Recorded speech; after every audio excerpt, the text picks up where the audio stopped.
तो उसका कोई सेंट्रीपिटल फोर्स का अपनी तो कोई एग्जिस्टेंस नहीं होती है।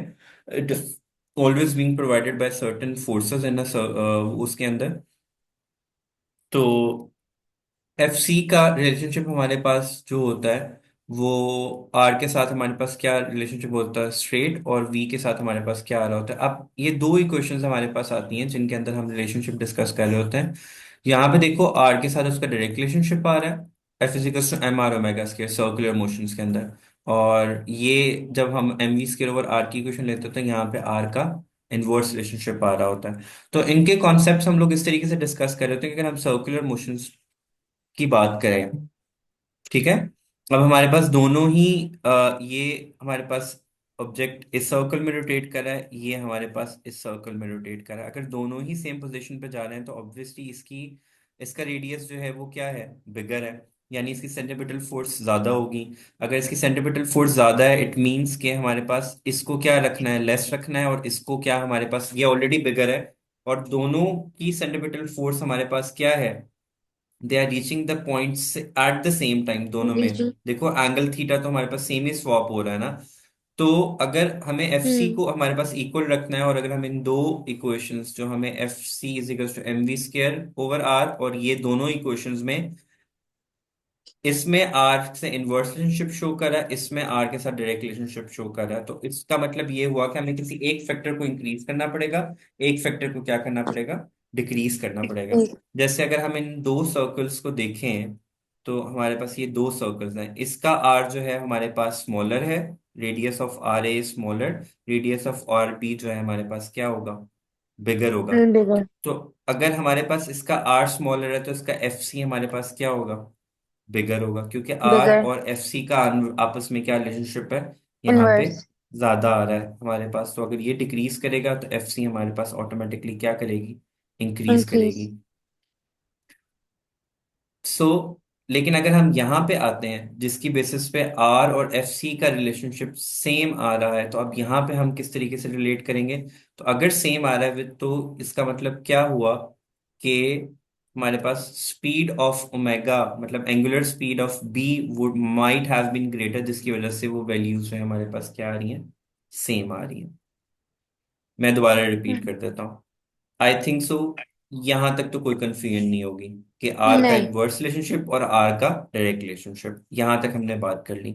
अगर हम इस इक्वेशन को देखते हुए डिस्कस करते हैं तो यहाँ पे F C of A would be greater than F C of B. अगर बी। हम यहाँ पे इस जगह पे आते हैं तो यहाँ पे अगर एफ सी, तो उसका मतलब क्या हुआ कि आर तो हमारे पास यहाँ पे डायरेक्ट रिलेशनशिप आ रहा है हमारे पास एफ सी के साथ, ठीक है।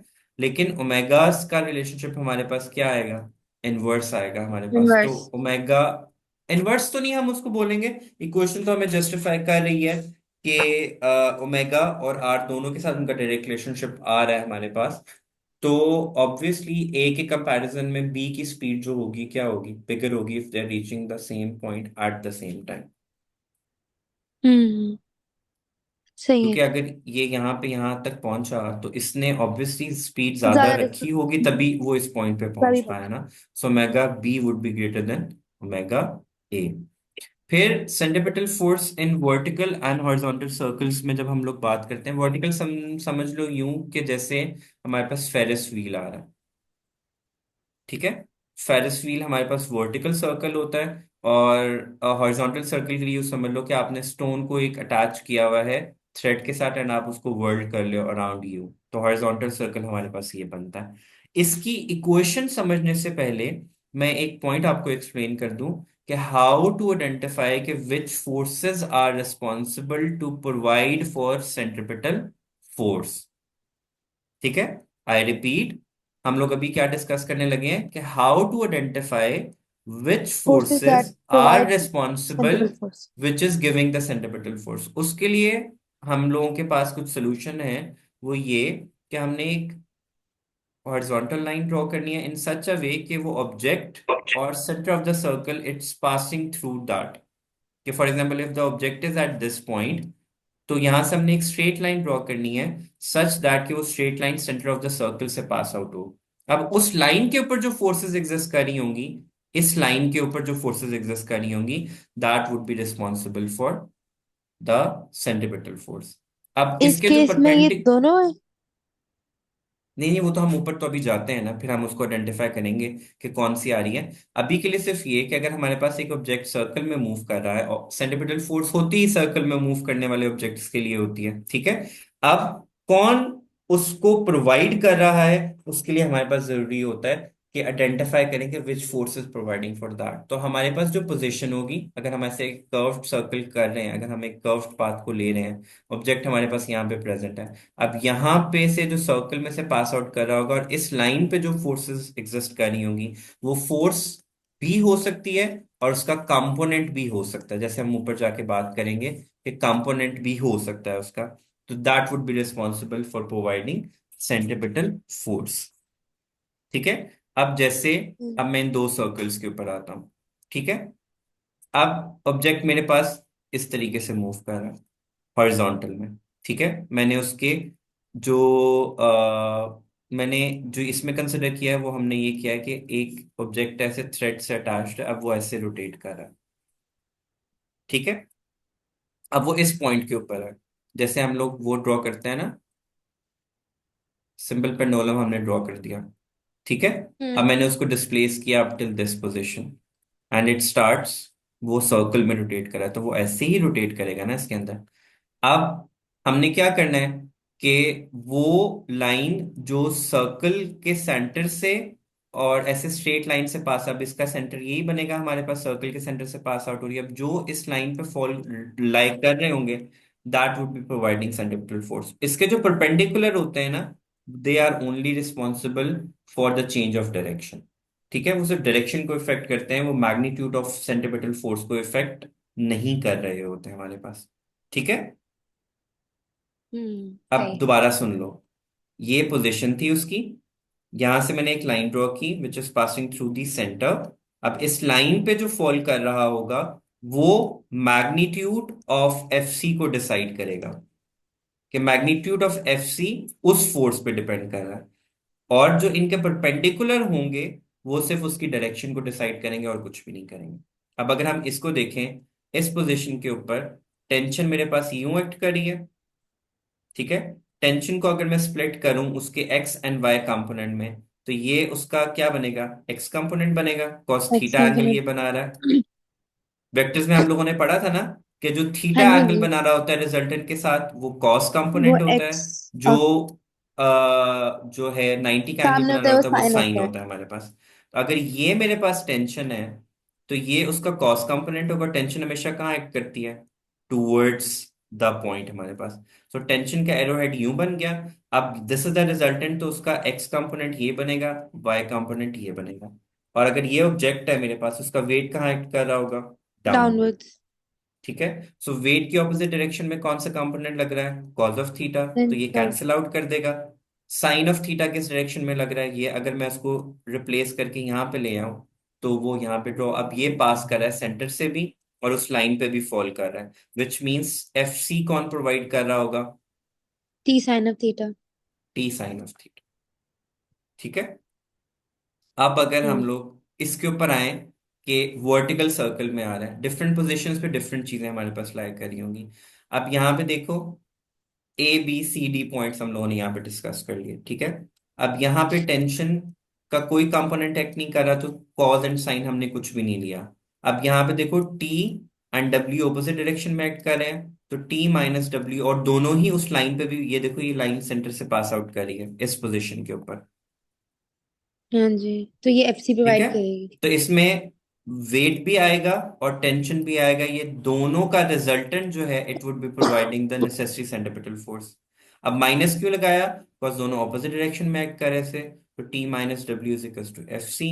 इस पोजीशन के ऊपर टी एंड डब्ल्यू दोनों सेम डायरेक्शन में एक्ट कर रहे हैं, बिकॉज टेंशन भी डाउनवर्ड एक्ट कर रही है, वेट भी डाउनवर्ड एक्ट कर रहा है, तो एफ सी यहाँ पे हमारे पास उन दोनों के सम के बराबर होगा।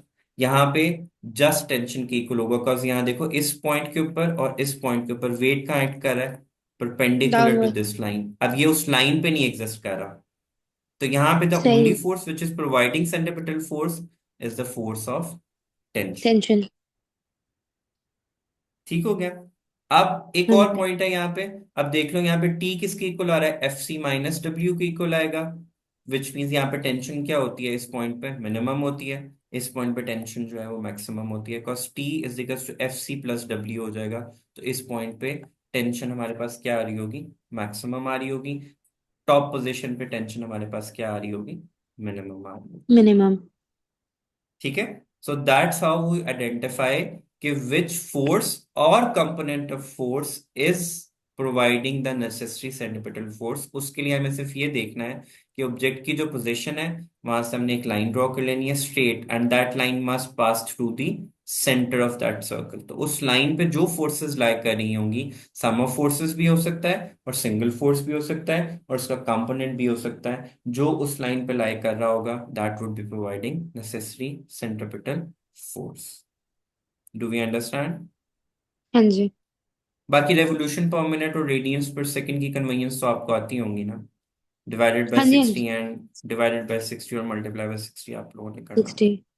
One revolution is equals to 2 pi radian के इक्वल होता है। अगर रेवोल्यूशन पर मिनट में हमने करना है तो हमें डिवाइडेड बाय इसको क्या करना पड़ेगा, 60 करना पड़ेगा। 60। जैसे अब ये हमारे पास एक डायग्राम है हमारे पास। अ, अच्छा, इस क्वेश्चन को मैं बाद में रेफर करवाता हूँ, यहाँ पे आ जाओ। अब ये ऑब्जेक्ट मूव कर रहा है, हमने उसकी जो है फोर्सेस को स्प्लिट अप कर दिया। अब हमें पता है कि ये वेट हमारे पास क्या कर रहा होगा, डाउनवर्ड एक्ट कर रहा होगा। कांटेक्ट फोर्स हमारे पास हमेशा अपवर्ड एक्ट करती है, और नॉर्मल हमेशा क्या होता है, परपेंडिकुलर टू द सरफेस होता है हमारे पास, नॉर्मल फोर्स जो होती है। अब normal force it's acting in this direction, उसको मैंने उसके कॉज और साइन कंपोनेंट में स्प्लिट अप कर दिया। ठीक है। अब वेट की डायरेक्शन में कौन सी फोर्स लग रही है, नॉर्मल का कॉस का कंपोनेंट नॉर्मल। लग रहा है। और फ्रिक्शन, अब अगर ऑब्जेक्ट इस डायरेक्शन में मूव कर रहा है, दिस इज माय फोर्स। ठीक है। तो फ्रिक्शन कहाँ पे एक्ट करी होगी, उसकी ऑपोजिट डायरेक्शन में। तो फ्रिक्शन की डायरेक्शन में कौन सा कंपोनेंट कर रहा है, एंड साइन ऑफ थीटा। सही है। ठीक है। तो सेंट्रीपिटल फोर्स जब भी हम सर्कुलर मूवमेंट करते हैं तो कौन प्रोवाइड कर रहा होता है, फ्रिक्शन प्रोवाइड कर रही होती फ्रिक्शन। है। और फ्रिक्शन की डायरेक्शन में कौन सा कंपोनेंट एक्ट कर रहा है हमारे पास, normal. N sine of theta. तो हम यहाँ पे लिख सकते हैं कि N sine of theta is equals to M V square over R. अब अगर एन साइन ऑफ थीटा जो है वो बिगर होगा, इज ग्रेटर,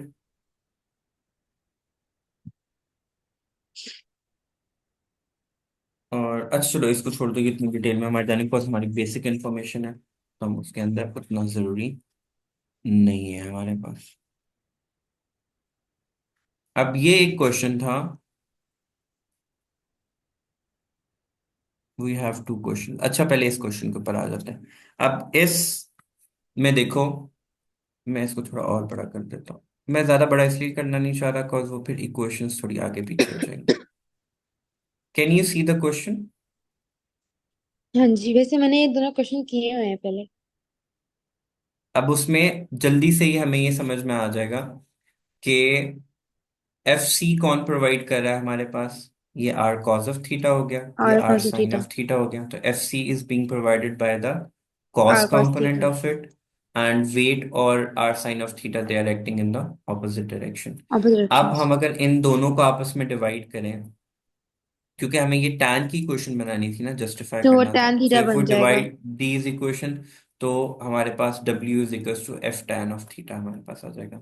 बाकी एफ डब्ल्यू जो है वो एम जी की इक्वल होता है, centripetal force M V square over R की इक्वल होती है। तो उसने आई गेस हमें स्पीड कैलकुलेट करने को बोला था, तो वो रीअरेंज करेंगे तो वो जी आर ओवर टैन थीटा हो जाएगा। थीटा उसने एंगल जो है हम लोगों को 28 दिया हुआ है, वो पुट करके हम अपना आंसर निकाल लेंगे। अब ये वर्टिकल सर्कल और हॉरिजॉन्टल सर्कल का वो आ गया। अब उसने, देखो हम ये क्वेश्चन ऑलरेडी कर चुके हैं कि इस पोजीशन पे क्या होगा, T minus W F C हो जाएगा। और यहाँ पे क्या होगा, अगर हम इस इक्वेशन को रीअरेंज करें तो टी किसकी इक्वल आ जाएगा, F C plus F C W की प्लस इक्वल आ डब्ल्यू। जाएगा। ठीक है। उसने हमें कैलकुलेट करने को क्या बोला हुआ है, एंगुलर स्पीड कैलकुलेट करने को बोला है। So T minus W is equals to F C. F C की जगह पे एम आर ओमेगा स्केयर लगा दिया, और ओमेगा स्केयर, ओमेगा किसकी कार है, T minus W over M R के। अब उसने MR वैल्यूज हमें दी हुई थी कि स्टोन का मास कितना है, 13 न्यूटन है, सॉरी 3 न्यूटन है, और tension in the string is 18 Newton. ठीक है, ये छोटा छोटा लिखा हुआ है, बट मैं इसको बड़ा करके दिखा देता हूँ। 18 Newton is our tension in the string, the glue fixing the strong when tension it is in 18। तो हमने वो वैल्यूज पुट किए यहाँ पे, और हमने एंगुलर स्पीड को यहाँ पे कैलकुलेट कर लिया। अब उसने कहा था कि on the dotted line mark with letter S the position of the stone, जहाँ पे उसकी टेंशन क्या होगी, मैक्सिमम होगी। हमें पता है उसकी टेंशन मैक्सिमम कहाँ पे होती है, यहाँ पे, और मिनिमम कहाँ पे होती है, इस पॉइंट के ऊपर। अब क्वेश्चन रीड करने फॉर पोजीशन। अच्छा, स्नैप कहाँ पे होगा, अब मुझे बताओ स्नैप किस पोजीशन पे होगा वो, टॉप पोजीशन पे या बॉटम पोजीशन पे? बॉटम पे। क्योंकि वहां पे टेंशन क्या होती है, सबसे ज्यादा होती है, मैक्सिमम। वहां पे हमें स्पीड को क्या रखना पड़ेगा, स्लो सबसे रखना कम। पड़ेगा। इसलिए हम लोग जब भी टर्न लेते हैं, हम स्पीड को हमेशा क्या रखते हैं, स्लो। लो।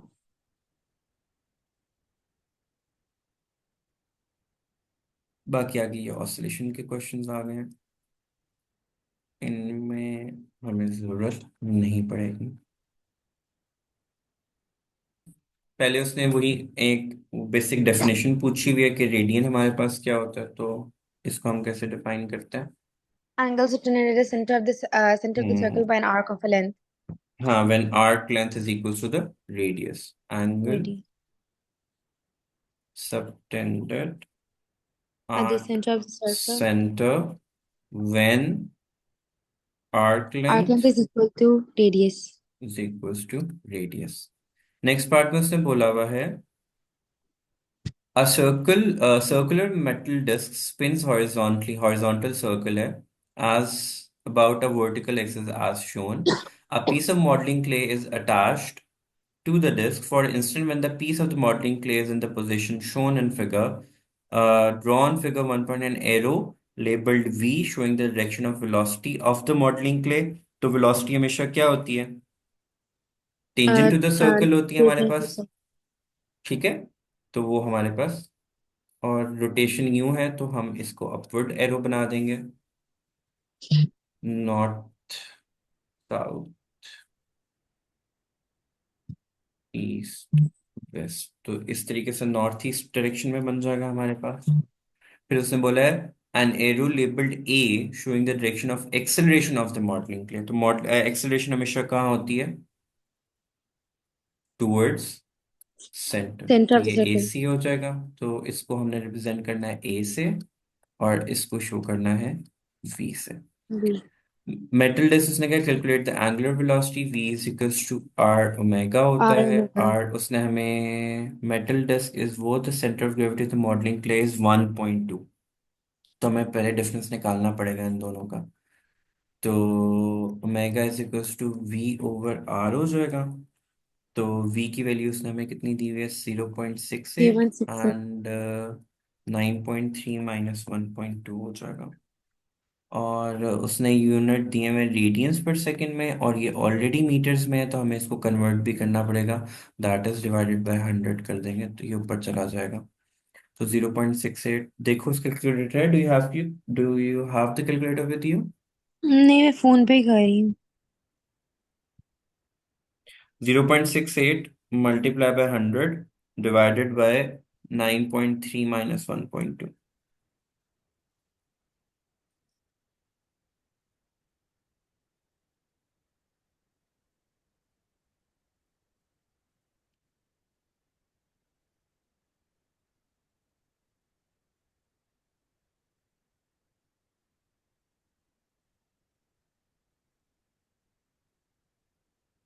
8.4।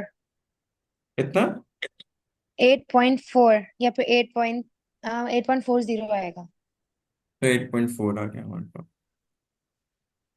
फिर उसने एक्सेलरेशन कैलकुलेट करने को बोला, तो acceleration V square over R होता है, या आर ओमेगा स्केयर होता है। तो वी स्केयर ओवर आर से करेंगे तो हमारे पास ओमेगा की भी तो वैल्यू है, वैसे दोनों से निकाल के देख लेते हैं, आंसर सेम आए, सेम ही आना चाहिए वैसे तो। यहाँ से 0.68 स्क्वायर आ जाएगा, और 0.093 माइनस 0.012, ये स्क्वायर है।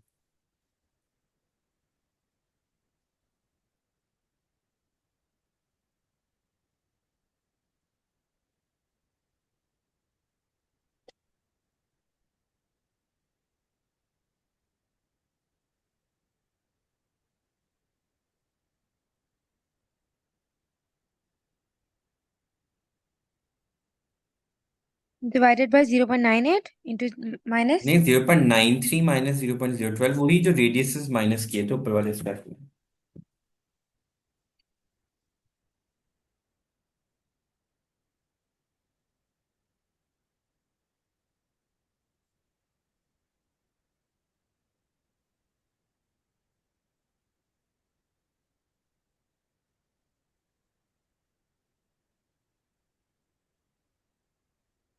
0.68 स्क्वायर है।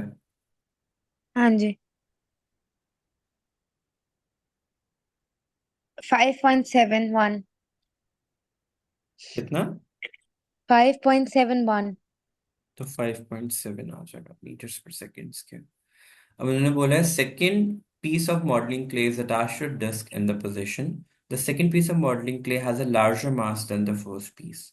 By placing one tick in each table, complete to show the quantities indicated compared for the two pieces of modeling clay. अगर उसका रोटेशन प्रोड्यूस हो रहा है, हमें पता है एफ डी एम, अगर मास ज्यादा होता है तो मूवमेंट उसका क्या होता है हमारे पास, बिगर कम होता है होता है। उसका।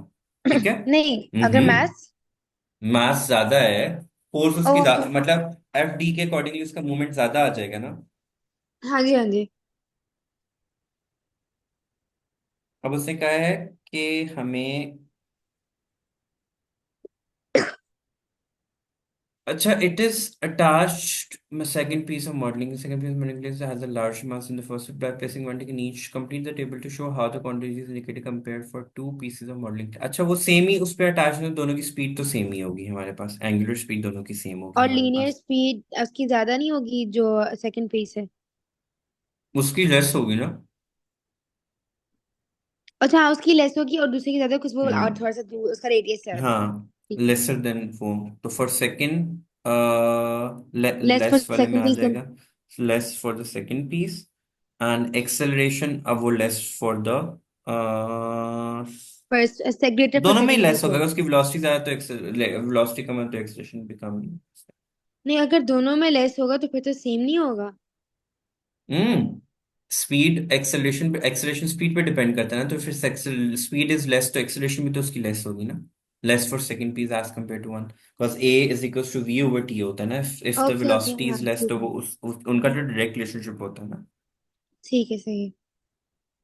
And next is thermal question, because acceleration and linear velocity is directly proportional to each other ना, बिकॉज डिपेंडेंसी उसके ऊपर आ रही होती है। सही है।